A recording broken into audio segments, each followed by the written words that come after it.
Paladin is getting new talents in 11.05. With the anniversary event around the corner, a bunch of classes have received copious amounts of love. And the class talents of all Paladin specs are no exception.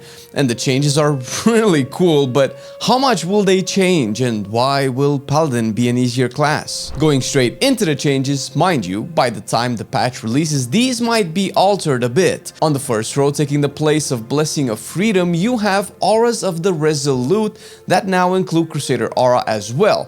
So this just gives you all three auras forever. The change is great since in the prior talent tree you had to individually spend a point for Crusader Aura, which you never really did, ideally, because you couldn't afford it. Part of the changes that you will notice is to remove these texts where the flavor and fantasy of the class has to be a choice with throughput, a 2-year-old discussion that we are putting behind us ever more with each redesign of a class.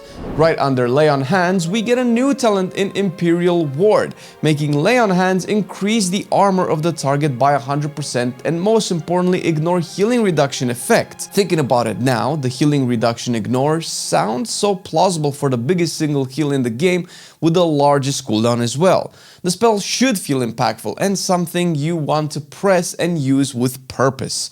Sure, Layon Hands is good on live too. It's a save your ass ability, but never has it been something you planned to use. Someone dips, you lay on hands on them gently, and they are alive. Now, the armor effect I'm not sure is new, but the heal absorb negation will just 100% make this the best answer in any situation. It might actually make it into a legit tank cooldown. Now, I'm not an advocate for red paladins to be put on the healer cooldown rotation in raids, but I am just saying, dude, it's pretty lit. Double armor for 30 seconds is big, even though armor is not as great as people might think, since it has massive diminishing returns. Right now, with my low eye level prot paladin, it doubles all of my armor even from my Shield of the Righteous or other buffs, and it amounts to about 15% physical damage reduction. Note that I have 591 item level, so my gear is pretty shite. I imagine a fully decked tank will get significantly less than 15%, but might instead reach armor cap. It's a decent amount of damage reduction anyway, enough where you might want to think of your Layon Hands as a defensive cooldown for a tank. Moving on, Obduracy was moved lower down the tree, and in place of Crusader Aura, we have the Repentant and Shining Light choice node. On the next row, just underneath the Dispel talent, a Just Reward which heals the target if successfully dispelled by cleansed toxins. Although a cool effect that will likely always be worth it, the number itself is very tiny. The scaling is weird, where it heals more on Prot Paladin for me than on Holy Paladin, and the number itself is 5 times lower than my Flash of Light for protection. Holy is different, but still inefficient. We have a few more similar talents where healing goes out, and some of them are incredibly undertuned. Hopefully they get addressed, otherwise you might just end up ignoring them. Next, you have After Image with Healing Hands as a choice node for non-holy paladins in the place of Fist of Justice, which is now a 1-pointer taking the place of the old Auras of the Resolute node.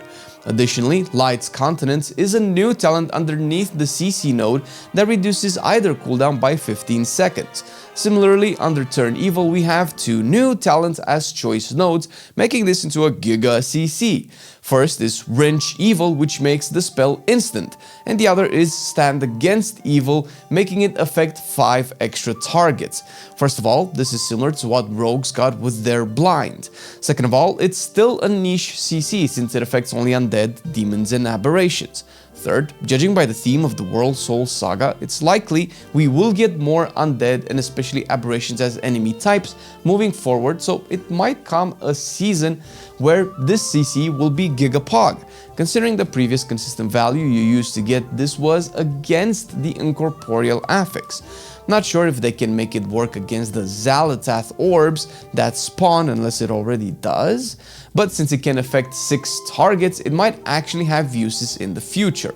In place of the Repentance Blinding Light choice node, we now have another new talent called Holy Reprieve, which reduces the duration of Forbearance by 10 seconds, making it last only 20 seconds. This is very, very specific. First of all, the pure use of this would be one of two scenarios. One would be where you want to use a forbearance-inducing spell on a target that already has the debuff at an interval shorter than 30 seconds. As of now, the only spell that causes forbearance are Layon Hands, Blessing of Protection, and Divine Shield if you don't take the new capstone. For self-use, this might make a bit more sense, but the scenarios where you want to use a bop and then a Layon Hands, or vice versa on a target in less than 30 seconds distance, are astronomically rare and improbable that the only other reason for this would be when there is a specific mechanic or set of mechanics that happen just often enough to need a Giga Pala utility every 20 seconds. This is also super niche, but at least it provides a purpose for the talent which would otherwise be useless, or a PvP talent, so basically the same thing. For us, man, for PvEers, not trashing PvPers, man, if they still exist. Moving on, Seasoned Warhorse has seemingly been baked into Divine Steed, which now lasts for 5 seconds, saving you a talent point, which you likely wouldn't have spent on it anyway for the same reasons you wouldn't have gotten Crusader Aura. And now, in its place, we have the first controversial new talent, Steed of Liberty, as a choice node with Blessing of Freedom. Steed of Liberty casts Blessing of Freedom on you automatically for 3 seconds. Now, the reason this is controversial is because if you would have used Freedom and Steed anyway, this is a pure loss. If you only needed Steed and not Freedom, it's a loss again. If you only needed Freedom and not Steed, this talent is also a loss once again. The only real upside, and what we hinted at before in the video, is that this is great for new, casual, or less experienced players. This essentially works wonders for people who want fewer buttons and or forget to ever press them.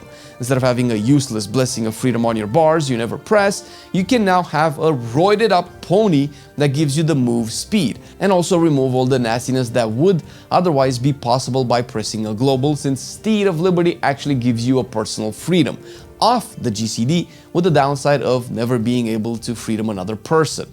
Even with all of this, I feel the downside is still too big for the upside unless Unbound Freedom is made to also put freedom on an ally, which oddly enough it does, but it's not targeted, so it's kind of random. Although this is good because it makes Unbound Freedom still have a value, but it's kind of iffy since you cannot control on which player it goes to, so more testing is needed.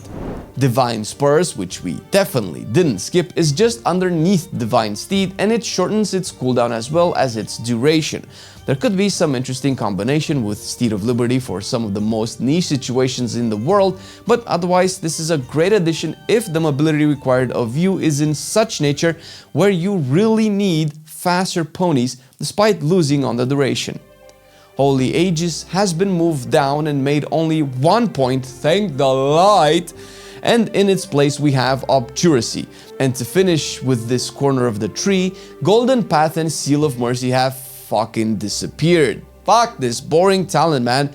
Bye Consecration Synergies, see you never. In its place, we have Divine Reach, which increases the range of auras to 60 yards. This is yet another super specific talent. I can see the value of this for Holy Paladin in raids, where people are super spread out and you want your aura mastery to get everybody in.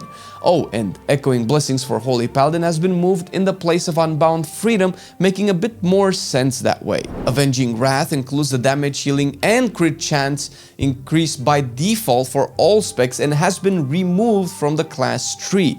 To get Avenging Wrath as a Paladin spec, you would get the old Avenging Wrath Might talent that just used to give you the crit portion.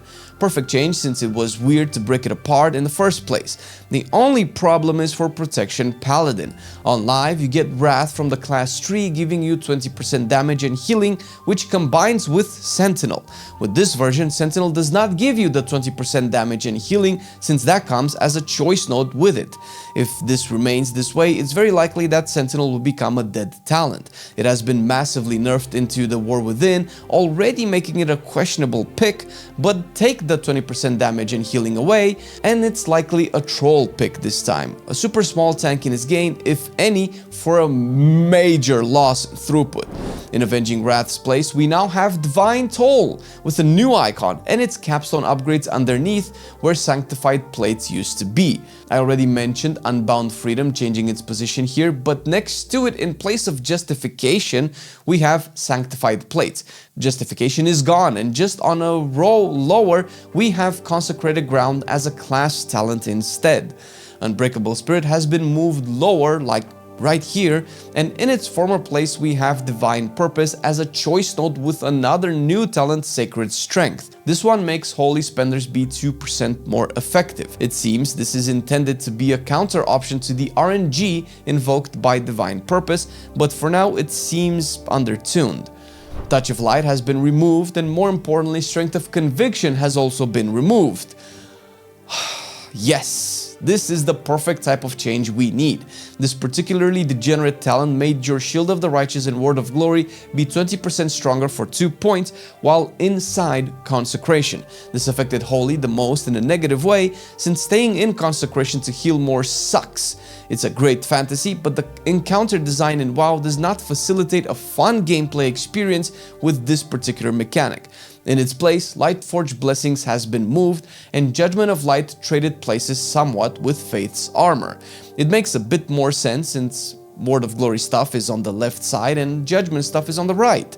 It's more cohesive.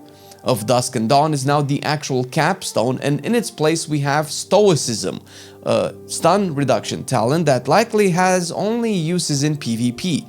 The biggest loss that happened was Seal of Order being removed. Fading Light also, but not sure if that was ever played on any spec at any point in time.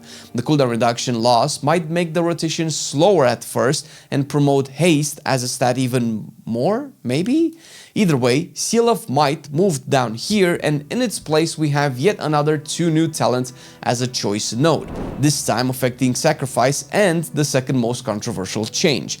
Worthy Sacrifice makes you automatically cast the spell on an ally that dips below 35% HP, with the blessing going on cooldown as normal. As opposed to the automatic freedom, this one is actually more good than bad for those paladins who never press the ability, and it's only good for those players and nobody else. Someone dipping to 35% isn't always the right target you want to use Sacrifice on, and normally you want to use Sacrifice to prevent that scenario from happening in the first place. Also, if you plan on using Sacrifice and the doofus messes up and eats your cooldown, then tough luck, you are auto defensive. But those players are not the intended audience for this new talent, so it's not the end of the world. As before, the purpose here is to ease up the learning curve for new players that might feel discouraged to try the utility kit of Paladins, which is fine, because for the rest of us, we got something better, and that is Righteous Protection, making Blessing of Sacrifice remove and preventing further poisons and diseases effects. First of all, base, dude.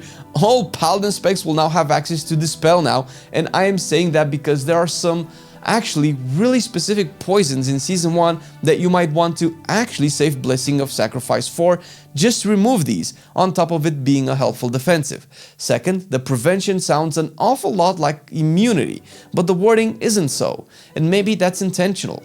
Not sure if this is supposed to prevent applications of poison and diseases, but not make you immune, which right now I cannot tell what the difference is.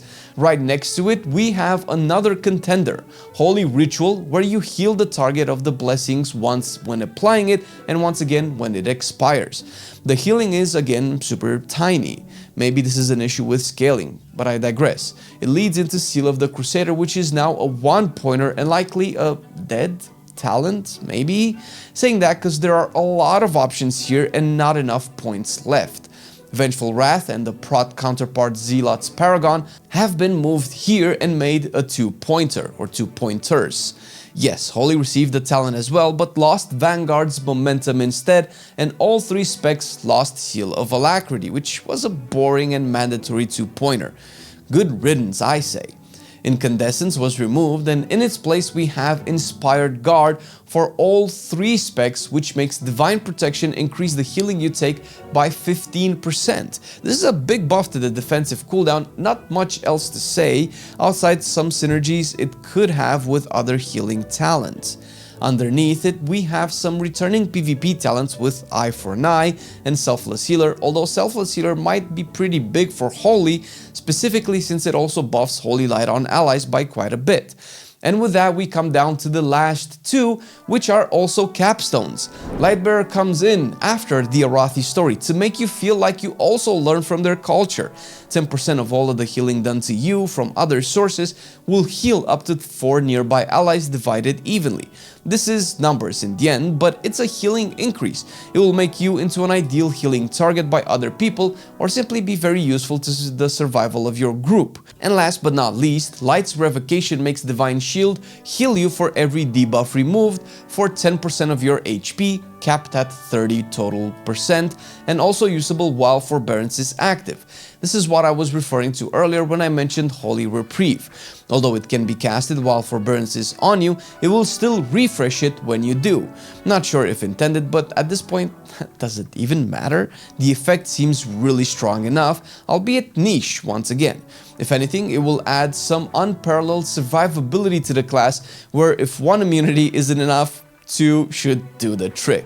Oh, and almost forgot to mention some of the coolest talents that Paladin is getting, just to kind of solidify what the devs are intending for the class to represent even more, and that is a Paragon of Mobility. Gone are the wheelchair days with Lead the Charge. Divine Steed reduces the cooldown of 4 of nearby allies' major mobility ability by 3 seconds. I think it's similar to what the Evoker does, and it also gives you passive 3% movement speed. And the other one, Blessed Calling. Allies affected by your blessings have 15% increased movement speed. Presumably this stacking with the Unbound Freedom talent as well for the Blessing of Freedom to give you a total of 45% movement speed. Now that could be quite a little bit when it comes to movement ability, specifically in raids where Paladin might actually have a place in the future. And last but not least, considering that Consecrated Ground was just a standalone talent in the Protection Paladin talent tree, it received Refining Fire in exchange. Enemies struck by Avenger Shield burn with Holy Fire, suffering additional damage over 5 seconds. This is particularly weird because it is at a point where you're probably not going to take it for the same reasons that you wouldn't have taken Consecrated Ground. Either it's because it's too expensive and you cannot justify using the 2 talent points for 1 improved Holy Shield and also Refining Fire, and that's probably because Protection Paladin has bigger issues in its spec talent tree that just make it so unflexible. There are just way too many kind of mandatory talent points that you have to get into. 2 new talents are also coming to Lightsmith as well, and man are they dope. They are replacing the choice node on the right side with Exorciation and Fear No Evil. One of them is Authoritative Rebuke. This makes interrupting reduce the cooldown of Rebuke by 1 second if you successfully interrupt it, and the effect being doubled while having an armament on you. The other one is the Real Spice. Tempered in Battle makes it so when holding the Bulwark, any overhealing is transferred to the other holder at full effectiveness. And when holding the weapon, whoever drops below 40% health has their health redistributed with their partner. And this sounds crazy. Currently, the way it works on the PTR is that you get healed by your partner instead of what you could assume is a Spirit Link type mechanic. This talent might secretly be broken. First of all, the overhealing is gnarly as fuck, man. Usually overhealing transfer mechanics happen at reduced effectiveness, and this coupled with beacon style mechanics is really good. And not only, say you are prot and you use Words of Glory on yourself since they are stronger that way. You can use them at max health and instead heal your Bulwark partner. It's a pretty strict set of conditions though. First you have to have Shining Light, then you have to be full HP, then you have to have the Bulwark on your partner. Not to mention that if you use it this way, you won't have it for yourself if you need it shortly after.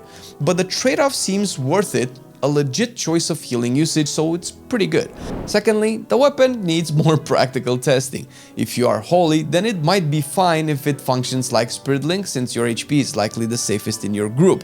If you are protection, considering how squishy you are as a tank, the chances are you will likely be the recipient of the heal, also hoping you don't end up killing your partner, if it works like Spirit Link. Or worse, you are full HP and have the weapon on a Mongo hunter that is clearing the fire with his face and dips your HP with the effect. It's pretty tricky and risky, but it sounds awesome. Unless it will work the way it works right now, which makes this talent seemingly stronger than anything ever in the world. It's a bit early to draw conclusions, but we can certainly have opinions and feedback. Hopefully the new talents are tuned in a way where we are incentivized to play them, otherwise it ends up all being a bit pointless. Not unlike our Mythic Plus meta-analysis 3 days after the Mythic Plus season started. The melee rankings might change throughout the season, but the starting point has already been ranked right here.